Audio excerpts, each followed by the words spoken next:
அதாவது இது நம்ம நாடு, அது நம்ம ஊர், தமிழ்நாடு நம்ம ஊர். இந்த ஊரில் எல்லாரும் வாழலாம், ஆனால் ஆள்பவன் தமிழனாக இருக்க வேண்டும். அதற்கான சீமானவர்களை உரையாற்ற வருக வருக என்று நான் வரவேற்கிறேன். இப்போ தம்பி கூட சொன்னார், தலைவருடைய வரலாற்றை எடுக்கணும், பதிவு பண்ணணும், எடுக்கணும், உறுதியாக எடுக்கணும். அதில் இருக்கிற பிரச்சனை என்னென்னா, இப்போ நான் மேடையில் இப்படி பதாகை வச்சுன்னு வச்சுருக்கேன், எங்கள் அண்ணன் பதாகையை அது நேரலையில் போட மாட்டாங்க. அதுக்காகவே இந்த ஓரத்தில் கொஞ்சம் வைங்க, அந்த ஓரத்தில் வைங்க, பதிவு பண்ணுறவங்களுக்கு எந்த தொந்தரவும் இல்லாமல் இருக்கட்டும்னு தள்ளி வைப்போம். வலையொலியில் எங்கள் தலைவருக்கு வாழ்த்து அந்த பிறந்த நாளில் வர்றதை அப்படியே அது புகார் அளித்து நீக்கிடுவாங்க, அப்படி தடை பண்ணி விட்டுருவாங்க. செஞ்சோலையில் அவள் விண்ணூர்தியிலேருந்து குண்டை வீசி 61 குழந்தைகளை கொண்டு விட்டான். நம்மகிட்டே விண்ணூர்தி இருக்கு, பறந்து போய் அவன் பள்ளிக்கூடத்தில் போட்டிருக்கலாம், செய்ய மாட்டார்.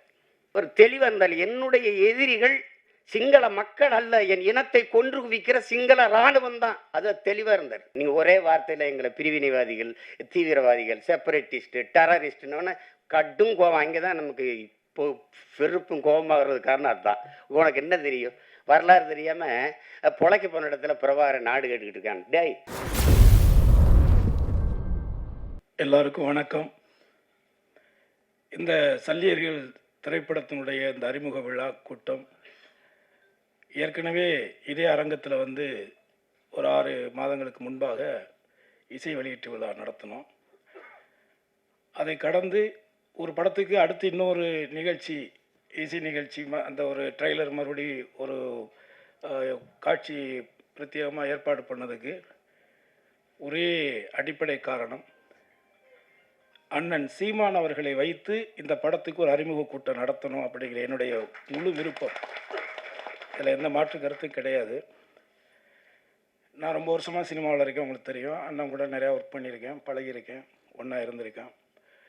அதையெல்லாம் கடந்து இன்றைக்கி நம்ம திரையுலகத்தை சார்ந்த நடிகர் போண்டாமணி அவர்கள் மறைஞ்சிட்டார். இந்த தருணத்தில் இங்கே இருக்கக்கூடிய அத்தனை ஆத்மாக்களும் அந்த ஆத்மா இறைவனடி சாந்தி அடைய ஒரே ஒரு நிமிடம் மௌனஞ்சலி செலுத்துமாறு அன்போடு கேட்டேன்.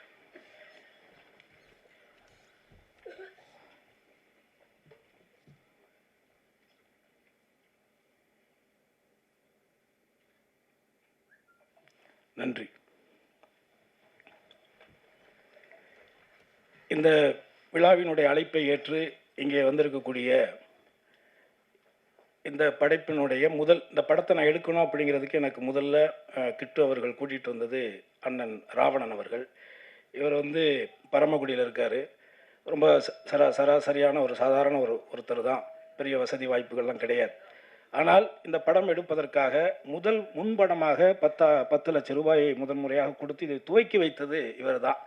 ஸோ இப்படி ஒரு சாதாரண ஒரு கிராமத்தில் இருக்கிற ஒருத்தருக்கு இவ்வளோ உணர்வு இருக்கும் பொழுது, சினிமாவுக்குள்ளே இருக்கிறோம், இந்த மொழியை வச்சு தான், இந்த இனத்தை வச்சு தான் நம்மளாம் இன்றைக்கி வாழ்ந்துக்கிட்டே இருக்கோம், அப்போ நம்ம ஏதாவது செய்யக்கூடாதுங்கிற அந்த ஒரு வெறி எனக்கு வந்தது அண்ணனை பார்த்து தான்.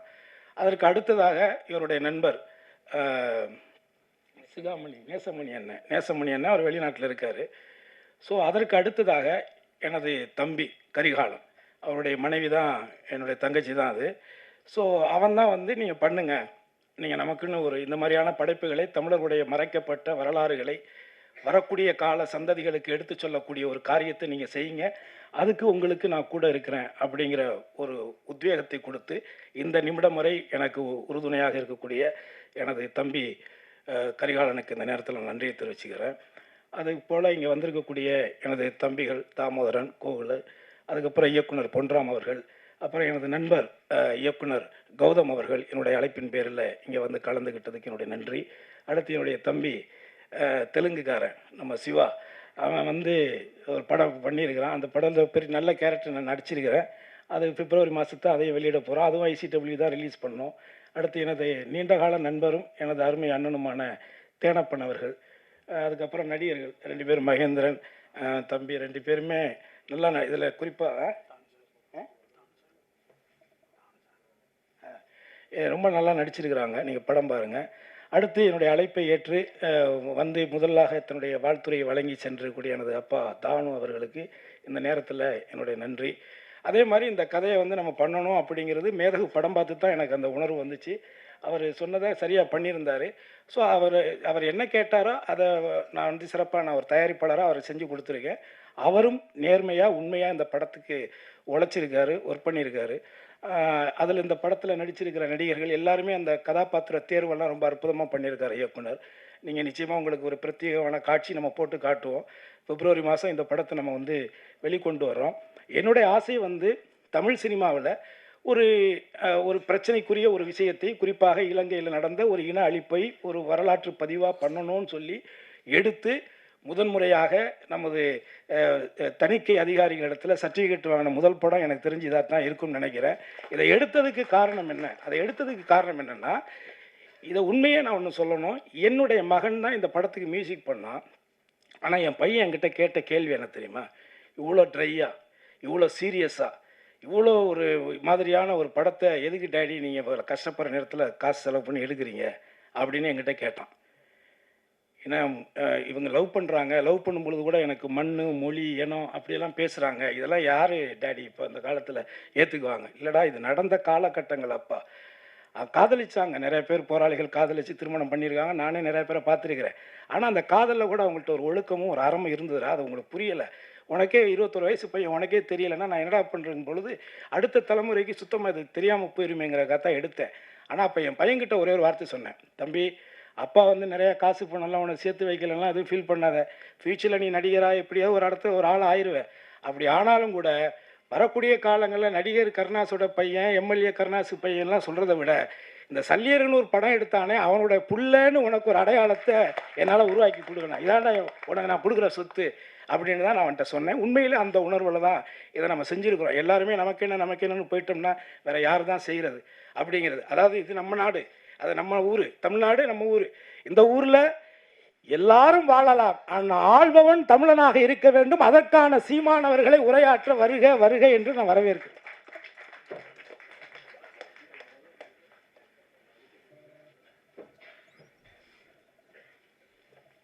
உணர்வோடு கூடியிருக்கிற என் அன்பு உறவுகள், மதிப்புமிக்க ஊடகவியலாளர்கள், இதழியல் தோழர்கள்,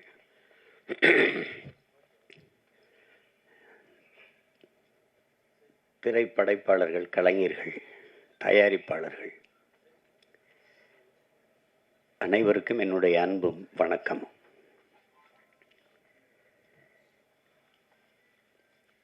சல்லியர்கள்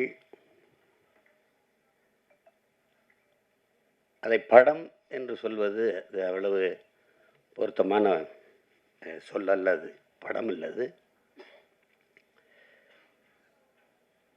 ஒரு வரலாற்று ஆவணம். அது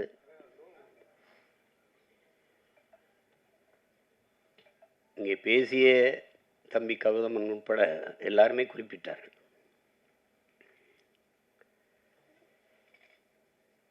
ஒரு வரலாற்றை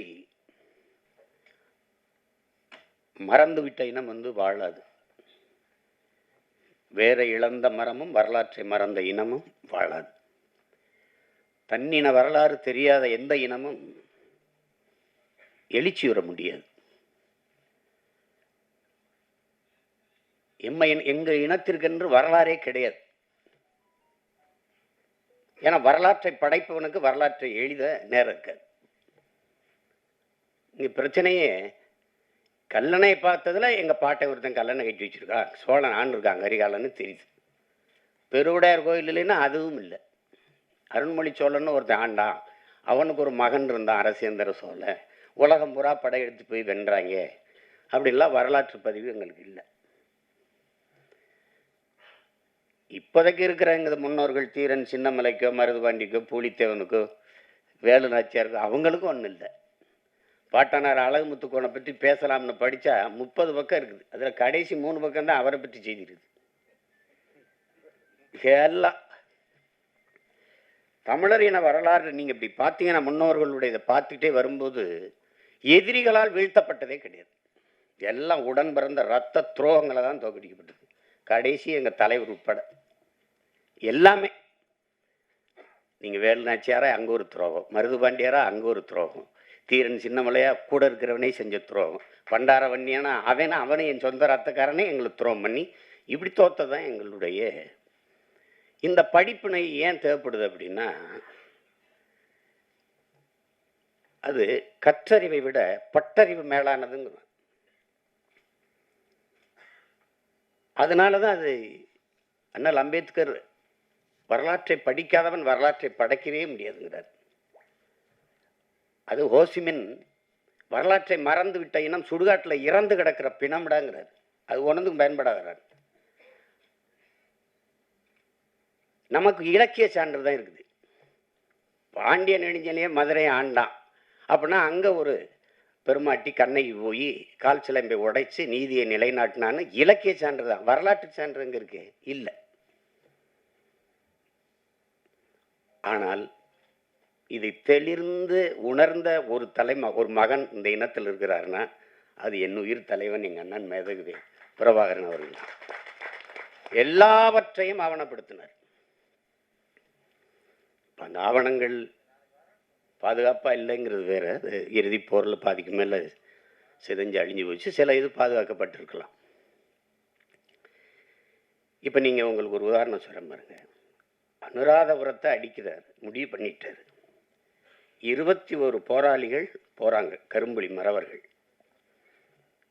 இதுல 3 பேர் படப்பதிவு, இது இந்த போரை பதிவு செய்யறதுக்கு மட்டுமே 3 பேரை அனுப்புறாரு.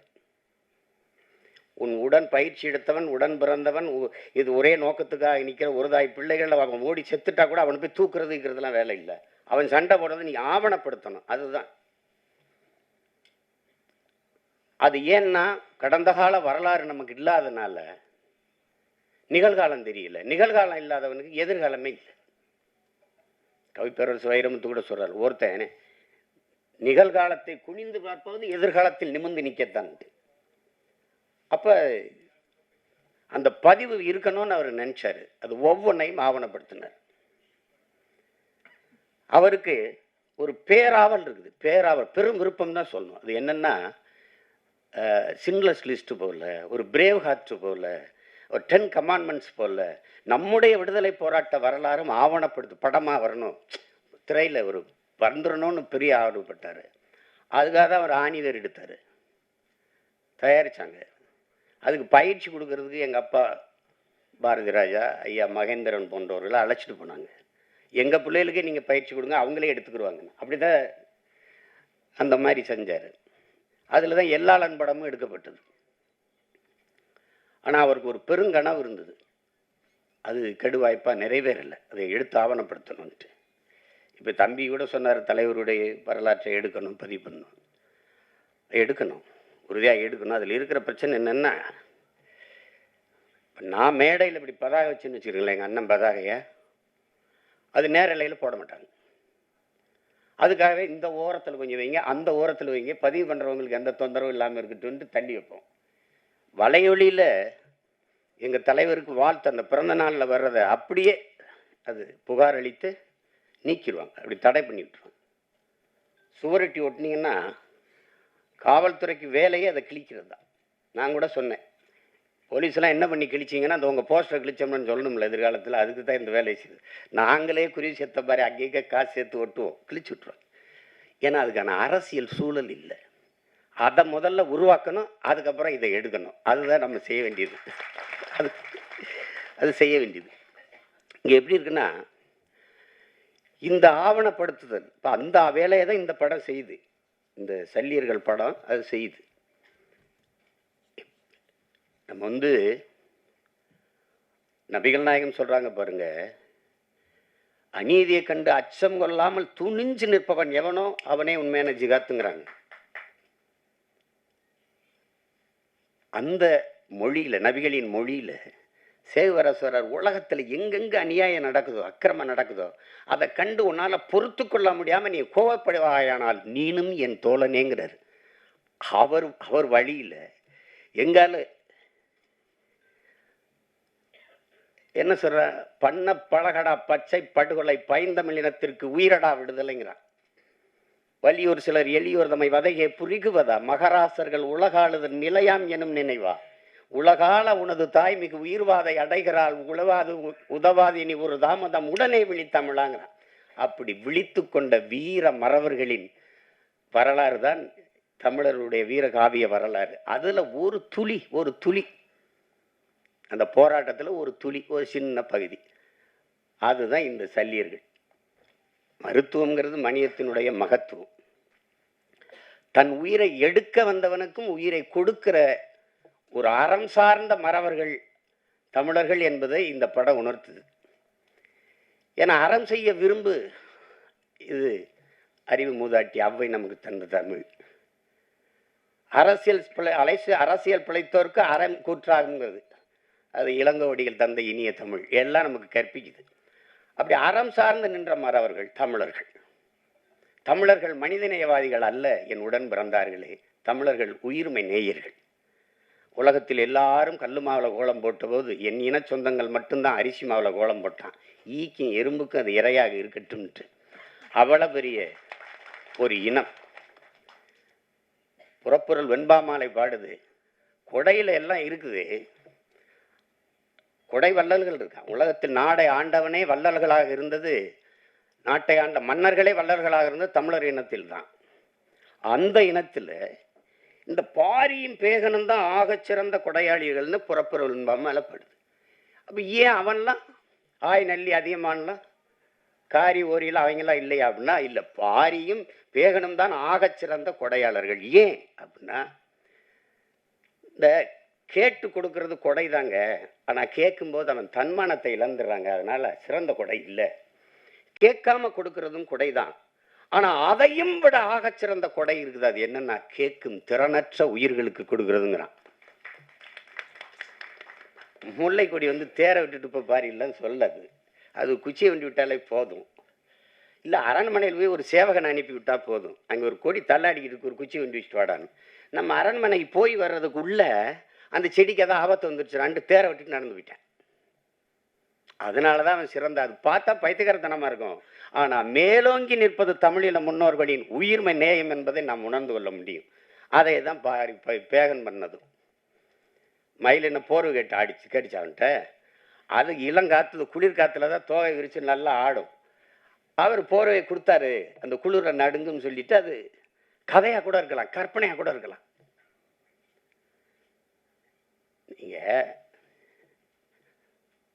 அகநூறார் படுது, தாதுன் பறவை பேதூரல் அஞ்சி மணி நான் ஆர்த்த மாணவனை தேரன்னு படுது. தலைவன் அரசன் போய்கிட்டு இருக்கான் காட்டுக்குள்ள, தேரோட்டி ஓட்டி போயிட்டு இருக்கான்.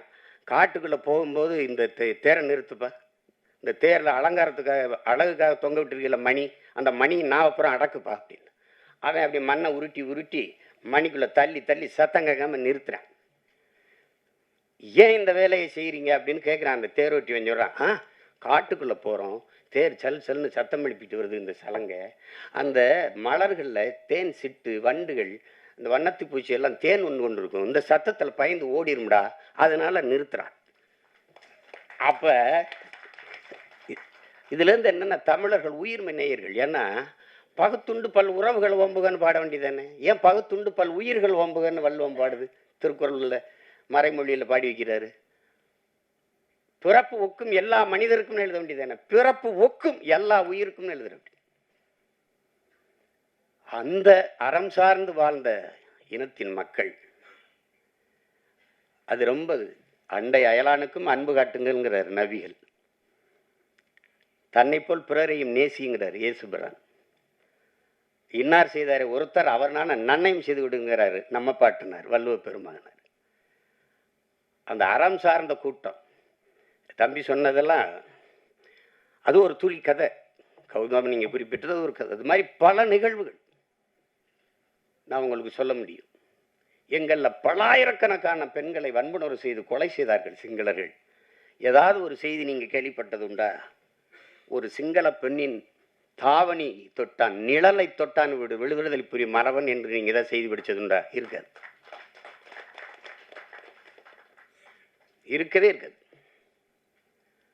செஞ்சோலையில் வந்து அவ விண்ணூர்தியிலிருந்து குண்டை வீசி 61 குழந்தைகளை கொண்டு விட்டான். நம்மகிட்டே விண்ணூர்தி இருக்கு, பறந்து போய் அவன் பள்ளிக்கூடத்தில் போட்டிருக்கலாம், செய்ய மாட்டார், செய்யலை. கட்டுநாயக்கா விமானப்பட தளத்தை வந்து தகர்க்கிறார். ஏன் பொது விமான தளத்தில் குண்டு போட அவருக்கு எவ்வளோ நேரம் ஆயிருக்கும்? போடல, செய்ய மாட்டார். ஏன்னா அறம் சார்ந்து வாழ்ந்து நின்ற மறவன் பிரபாகரன் என்ற வீரன். அவர் தெளிவந்தால் என்னுடைய எதிரிகள் சிங்கள மக்கள் அல்ல, என் இனத்தை கொன்று குவிக்கிற சிங்கள இராணுவம் தான். அது தெளிவா இருந்தார். இந்த படம் பிரம்மாண்டமா எடுக்கப்பட்டிருக்கலாம்னா எடுக்கப்பட்டிருக்கலாம். ஆனா இந்த உணர்வை சிதைக்காம கடத்திட்டாங்க. அதுல பிரம்மாண்டம் தேவைப்படல, ஒன்றும் தேவைப்படல. இப்படி ஒரு படத்தை தயாரிக்கணும்னு நினைச்ச முதல்ல பணம் போட்ட ராவணன், அவர் இன்னொருத்தரை சொல்றார், அவரு நேசமணி ராஜேந்திரன், தம்பி கரிகாலன், அப்புறம் என் தம்பி கருணாசு. அதை ஒரு முன்னோட்டத்தை காட்டினேன். அப்பவே சொன்னேன் நல்லா வந்திருக்கேன் அப்படின்னு. கிட்டு என்னுடைய தம்பி, எங்களோட எங்கள் இயக்கத்தில் இருக்கிறவன் நல்ல பிள்ளை, படைப்பாளி. அவனுக்கு ஒரு ஆற்றல் இருக்கு. அது எழுத்தாற்றல், படைப்பாற்றல் எல்லாம் இருக்கு. படத்தில் உரையாடல்கள் அவ்வளவு நேர்த்தியாக இருக்கும். காட்சி அமைப்புகளில் எதுவும் பொய் சொல்லிட முடியாது. ஏன்னா வரலாற்று இலக்கியம் பொய் பேசும், புராணங்கள் பொய் பேசும். உருகி சுகம்பரா மார்வை திரிகி எரிந்தால் தீ இட்டால்னு சிலப்பதிகாரம் பாடுது. நான் போய் எங்கள் வாத்தியார்கிட்ட கேட்டேன், இப்போ வேற மதுரையா? அப்போ மதுரை எரிஞ்சு போய் புதுசாகிற மதுரை வந்துச்சா அப்படின்னு கேட்டேன். அவர் அப்படி இல்லடா இருக்கா, அப்படி இல்லடா. அவளுடைய அந்த துன்பத்தை நினைச்சு மதுரை, அந்த மண்ணில் வாழ்ந்த மக்கள் வயிறு எரிந்தார்கள், நெஞ்சு எரிந்தார்கள். அதுதான்டா அது பற்றி எரிந்தது மதுரைன்னு வருது. அப்படிதான்டா எழுதுனது, தீப்பிடிச்சு எரிஞ்சிடலடா அப்படின்றாரு. அது சொல்லும், சுவைபட சொல்வதற்கு சொல்லும். ஆனா வரலாறு எப்பவும் போய் பேசாது, பேசக்கூடாது. அது மாதிரி இது காட்சி கற்பனையில செஞ்சது இல்லை. போர்க்களத்துல உங்களுக்கு தெரியாத இறுதி போர்லாம் எங்களுக்கு மருத்துவமனையில் தான் முதல்ல கொண்டு போட்டாங்க. பள்ளிக்கூடங்களில் தகர்த்தான், ஊடகங்கள் எல்லாம் தகர்த்தான். கர்ப்பிணி பெண்கள், வயது முதிர்ந்தவர்கள், பச்சிலம் குழந்தைகள் மீது குண்டு வீசக்கூடாது. அவன் அதையே குறி வச்சு செஞ்சான். ஆனால் அதில் எந்த இடத்துலையும் எங்கள் தலைவர் தடம்பரன்று உணர்ச்சி வயப்பட்டோ கோவப்பட்டோ செஞ்சில்லார். அவன் செஞ்சான். கடைசியாக மரத்து நிழலில் ஒரு வேட்டியை கட்டிக்கிட்டு அதில் நம்ம அனஸ்தீசியா மயக்க மருந்து கொடுத்து இந்த கால் காயம் பட்டுருச்சுன்னா நீக்குவோம், கட்டுப்பு கைப்பட்டுருச்சுன்னா ஒன்றுமே இருக்காது. அந்த சிதைந்த காலை அதை சரி பண்ணால் அப்படி அந்த காயத்தோட அந்த வலியோடு தான். அவ்வளவு ஈகம் செஞ்சு போராடிய மக்கள் நாம். அதை மறைக்கப்படுதுன்னா எவ்வளவு கஷ்டமா இருக்கும் பாருங்க. நீங்க ஒரே வார்த்தையில எங்களை பிரிவினைவாதிகள், தீவிரவாதிகள், செப்பரேட்டிஸ்ட், டெரரிஸ்ட்னு கடும் கோபம். அங்கேதான் நமக்கு இப்போ வெறுப்பும் கோபமாகிறது காரணம் அதுதான். உனக்கு என்ன தெரியும், வரலாறு தெரியாம பொழைக்க போன இடத்துல பிரபாகரன் நாடு கேட்டுக்கிட்டு இருக்காங்க. டேய், ஏன் பூமிடாது, பொழைக்க வந்தவன்ட்ட நாங்க பறி கொடுத்துட்டோங்கிறதான் வரலாறு. அதுதான் இங்க பிரச்சனை. அதுதான். அதனால இந்த ஒரு வரலாற்று ஆவணமா நான் இதை பார்க்குறேன். அந்த போர்க்களத்திலையும் அந்த சூழல்லையும் காயம்பட்ட போராளிகளுக்கு மருத்துவம் கொடுக்கறதுக்கு பதுங்கு குழியிலேயே மருத்துவமனையை வச்சு எப்படி அதை கட்டமைச்சிருக்காருங்கிறது நீங்க பார்க்கும்போது தெரியும், படம் பார்க்கும்போது. அது மாதிரி தம்பி திருமுருகன் அவர்கள் சொன்னது மாதிரி ஒரு பகைவனாக இருந்தாலும் அவனுக்கு அன்பு காட்டுங்கிறத அதை தான் இந்த படம் உணர்த்துது. முழு கதையும் சொல்லிட்டு இருக்க வேண்டியதில்லை. நான் நீங்கள் பார்க்கணும், அவசியம் பார்க்கணும். அதில் அந்த நந்தினியா அந்த மருத்துவ பெண்ணாக நடிச்சிருக்கிற சத்யாதேவிக்கு எவ்வளோ பாராட்டினாலும் தகும். அது புது நடிகை, புதுசாக பங்கேற்றிருக்காங்கன்னு சொல்ல முடியாது. இதே மாதிரி முகம்தான் அந்த நாட்டில், அந்த காட்டில் என்ன பார்த்தனோ அதே மாதிரி ஒரு முகம். அந்த காட்டில் எப்படி எங்கள் போராளி வீரர்களை பார்த்தனோ அதே மாதிரி ஒரு முகம் மகேந்திரன். ரொம்ப நல்லான்னு பண்ணியிருப்பாங்க ரெண்டு பேருமே. அது நீங்கள் பார்த்து அந்த உணர்வை நீங்கள் உள்வாங்கணுங்கிறதா என்னோட. அதுக்காக அதை திரும்ப திரும்ப பேசிட்டு இருக்க வேண்டியதில்லை, அது செய்ய வேண்டியதில்லை. உலகம் பூரா இருக்கிற என் தாய் தமிழ் உறவுகள் இந்த படத்தை ஒரு படம்னு நம்ம சொல்லிக்கிட்டு இருக்கக்கூடாது. இது ஒரு வரலாற்று, ஒரு படைப்பு, ஒரு பதிவு.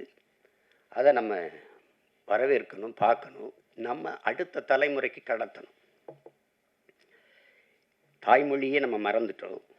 ஒரு தலைமுறைக்கு மேலே தமிழ் எழுத படிக்க தெரியாத ஒரு இனக்கூட்டம் ஆயிட்டோம். மொழி அழிந்து சிதைந்தால் இனம் அழியுங்கிறது வரலாற்று பெரு உண்மை. இப்போ அந்த சூழலில் வரலாறையும் விட்டுறக்கூடாது. இப்போ நீங்கள் நார்வேயில் கூட என் தம்பி வசீகரம் வந்திருக்காங்க கேளுங்க, தமிழ் படிப்பிக்க பள்ளிக்கூடம் இருக்குது, 17 பள்ளிக்கூடம் இருக்குது. டென்மார்க்கில் 32 பள்ளிக்கூடம் இருக்குது. யார் கொடுத்துருக்காங்கிறீங்க? அந்த அரசு. உங்கள் தாய்மொழியை நீங்கள் மறந்து விடக்கூடாது அப்படின்னு நம்மளே தமிழாசிரியர் போட்டு படிப்பிக்குது. ஐரோப்பிய நாடுகள் எல்லா நாட்டிலையும் இருக்குது.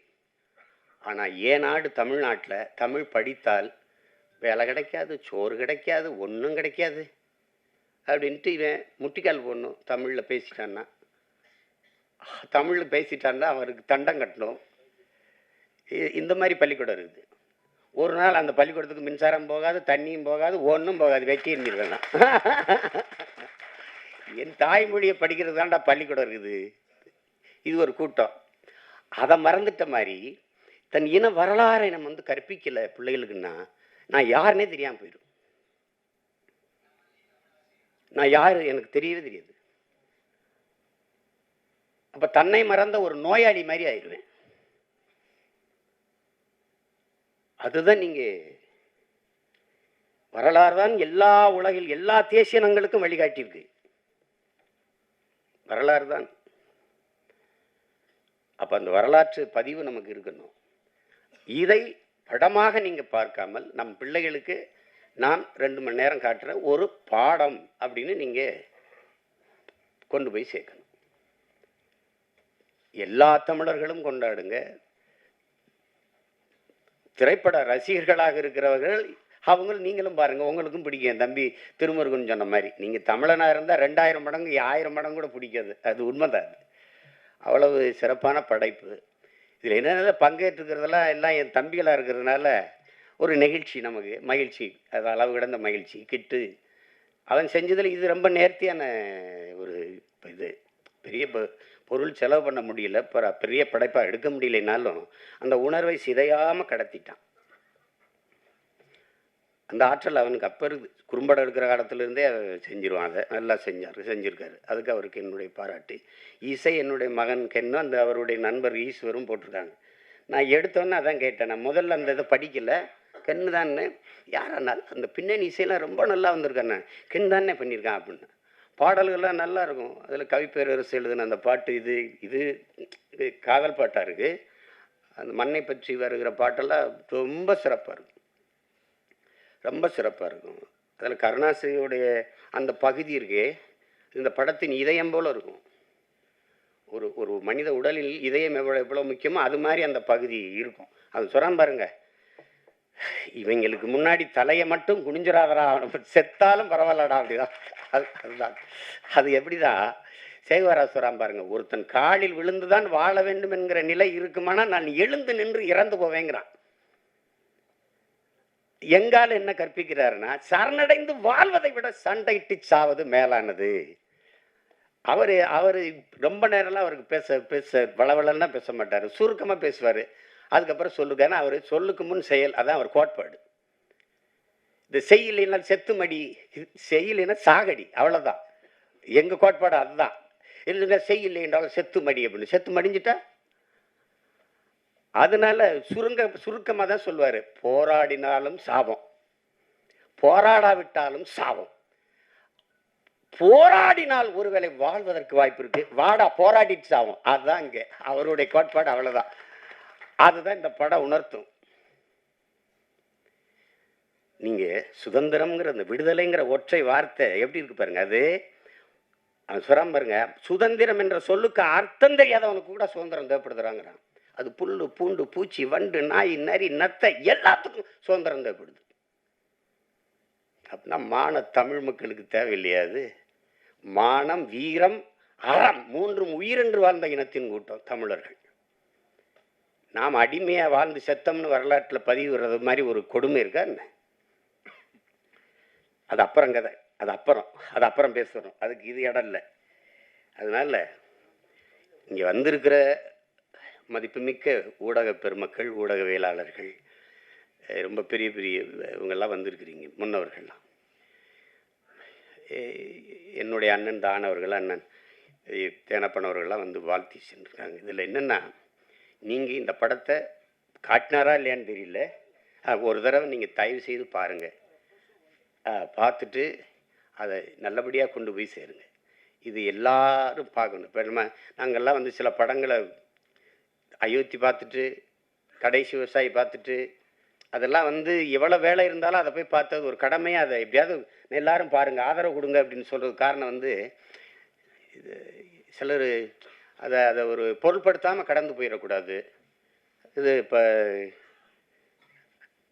சித்தான்லாம் ஒரு படம் பார்த்தேன், பார்க்க கூப்பிட்டாங்க, நேரம் எல்லாம் போயிட்டுது.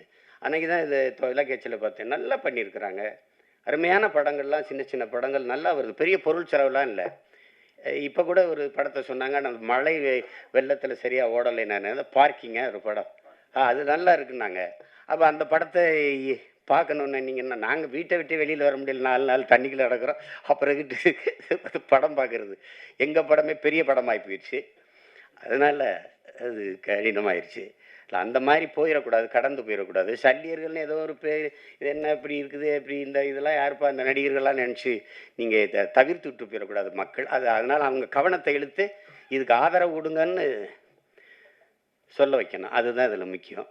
அது உலகம் முழுமைக்கு இருக்கிற என் தமிழ் சொந்தங்கள் வந்து இப்போ இதை உறுதியாக ஆதரித்து பெரிய அளவிற்கு கொண்டு போய் சேர்ப்பார்கள் என்று நான் நம்புகிறேன். அதுக்காக என் நம்பி வசீகரன் சொன்ன மாதிரி, இங்கே இருக்கிறவங்களாம் சொன்ன மாதிரி, நானும் அதுக்கு முழு ஒத்துழைப்பையும் கொடுத்து உதவுவேன் தான். அந்த இது வந்து போய் சேர்க்கணும். எங்கள் பிள்ளைகளுக்கு தெரியணும், குறிப்பாக என் மகனுக்கு தெரியணும்ல, என் மகனுக்கு தெரியணும்ல.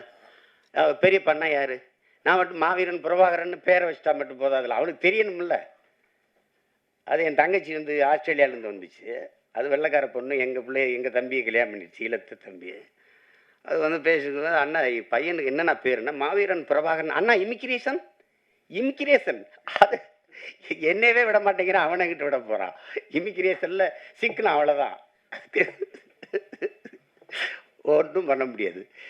அது அந்த மாதிரி அது தெரியணும். அப்போ தான் என் பிள்ளைகளுக்கு யார் அவங்க பெரியப்பார் யாருன்னு தெரியணும், தலைவர்னா யாருன்னு தெரியணும். ஒரு இனம் யார் தலைவனே தெரியாமல் தட்டுக்கிட்டு நிற்கிது, அதான் ஒரு கொடுமை. நான் பெருமைக்கு சொல்லலை என் உடன் பிறந்தார்களே, மதிப்புமிக்க பெருமக்களே, இந்த நாட்டை 4 முறை 5 முறை ஆண்ட நிர்வாக தலைவர்களைப் போல என் தலைவனுக்கு ஒரு 5 ஆண்டு நிர்வாகம் செய்கிற காலம் மட்டும் இருந்திருந்தால் உலகத்தின் தலை சிறந்த வல்லாதிக்க நாடாக எங்கள் தமிழீழ நாட்டை கொண்டு போய் சேர்த்திருப்பார். சிங்கப்பூர்லாம் சிங்கப்பூரை தாண்டி கொண்டு போயிருப்பார். கடைசி வரை ஒரு கெடு வாய்ப்பு, போர்க்களத்தில் நிற்கிற போராளி தலைவனாக இருக்க வேண்டியதாக ஆயிடுச்சு. விடுதலை அடைந்து ஒரு 5-10 ஆண்டு இருந்திருந்ததுன்னு வச்சுக்கிறோங்க, அவ்வளோதான், எங்கேயோ கொண்டு போய் சேர்த்துருப்பார். அவ்வளவு கனவு வச்சிருந்தார் அவர். 200 ஆண்டுகள் கழித்து என் இனம் எப்படி வாழணுங்கிற ஒரு பெருங்கனவு. ஆல்பர்ட் ஐன்ஸ்டீன் சொல்றான்ல, உலகத்தில் யாராலும் சுமக்க முடியாத பெருங்கனவை நீ சுமந்து நில்லடா, அதான்டா உலகத்தில் எல்லாத்தையும் விட பெரியதுன்றான். அப்படி ஒரு பெருங்கனவை வச்சிருந்தார், தன் இனத்தின் விடுதலைங்கிற ஒரு பெரிய கனவு. அது நிறைவேறல. அவர் பிள்ளைகள் நாங்களாவது அதை நிறைவேற்றணும், அதுக்கு தான் அரும்பாடாட்டி கொண்டிருக்கிறோம். அதில் அவரவர் பங்குக்கு என் தம்பி கருணாஸ் சொல்கிறான்ல, கென்னுக்கு நான் இதை தான் விட்டு போகிறேன், இந்த படத்தை தயாரித்து வைக்கிறது. அது மாதிரி நான் அவனுக்கு பெரிய பாடே, அந்த இதில் வந்து நான் அவனை பாராட்டலடா, அதான் நான் உனக்கு தர சொத்து அப்படின்னு சொல்ல வேண்டியதுதான். அதில் என் தம்பி கிட்டு எவ்வளோ பாராட்டினாலும் தகுவோம். அது நேர்த்தியாக செஞ்சுருக்கான். சிலது எப்படி செய்கிறன்னு தெரியாது, அதை தொடக்கூடாது, ரொம்ப உணர்வுபூர்வமானது, அதை போய் தொட்டால் அது தேவையில்லாத அது வரும். நீங்கள் 1000 நாய் இருந்தாலும் ஒரு கல் எடுத்துருந்தீங்கன்னா ஓடும். நான் உருவத்தில் சின்னதாக இருக்கிற தேன்கூட்டில் ஒரு கல் எடுத்துருந்தீங்க, நீங்கள் தான் ஓடுவீங்க. அது நீங்கள் 1000 பேராக இருந்தாலும் ஓடுவீங்க. அது மாதிரி இது ரொம்ப உணர்வுபூர்வமானது. அதை தொடும்போது கவனமாக தொடும், இல்லைன்னா சிக்கலாயிரும், அது தேவையில்லாத வந்துடும். அதனால தான் அதை தொடாதீங்க, தொட்டால் கவனமாக செய்யுங்க, எல்லாம் தெரிஞ்சுக்கிட்டு செய்யுங்க அப்படின்னு நம்ம சொல்கிறது காரணம். அதனால் கவனமாக அந்த விடுதலை போராட்ட வீரர்களை பெருமைப்படுத்துகிற மாதிரி, எங்களுடைய மருத்துவ பிள்ளைகளை பெருமைப்படுத்துகிற மாதிரி இந்த பதிவை என்னுடைய தம்பிகள் கருணாசும் கிட்டுவும் செஞ்சுட்டாங்கங்கிறதுல எனக்கு பெருமை. ஒளிப்பதிவாளர் சிவி சதாசிவா, அந்த கலை இயக்குனர் முஜிபுர் ரஹ்மான், எல்லாருமே நல்லா பண்ணியிருக்காங்க. அப்புறம் அந்த சண்டையெல்லாம் வடிவமைச்சது யாரான்னு கேட்டேன். அவர் பேர் பிரபாகரன்னா, அப்போ நல்லா தானே வடிவமைப்பாங்க. அது இருக்கும். அது அதனால தான் அது சொல்கிறேன். ஈரராஜா வீரராஜ் பத்தாக்குறைக்கு அது எல்லாமே சிறப்பாக அமைந்திருக்கு. நீங்கள் பார்த்துட்டு நீங்கள் பேராதரவு கொடுங்க. உலகம் முழுமைக்கும் வாழுகிற என் அன்பு தமிழ் சொந்தங்கள், தாயகத்திலே வாழுகிற தமிழ் உறவுகள் எல்லாரும் இதற்கு முடிந்தவரை இந்த படத்தை பார்த்து உங்களுடைய ஆதரவையும் அன்பையும் அதுக்கு காட்டுங்கள். மற்றபடி படம் வென்ற பிறகு மறுபடியும் ஒரு விழா வச்சு நம்ம மறுபடியும் சந்திப்போம். என்னடா தம்பி? உங்கள் அனைவருக்கும் என்னுடைய அன்பும் வணக்கமும். நன்றி.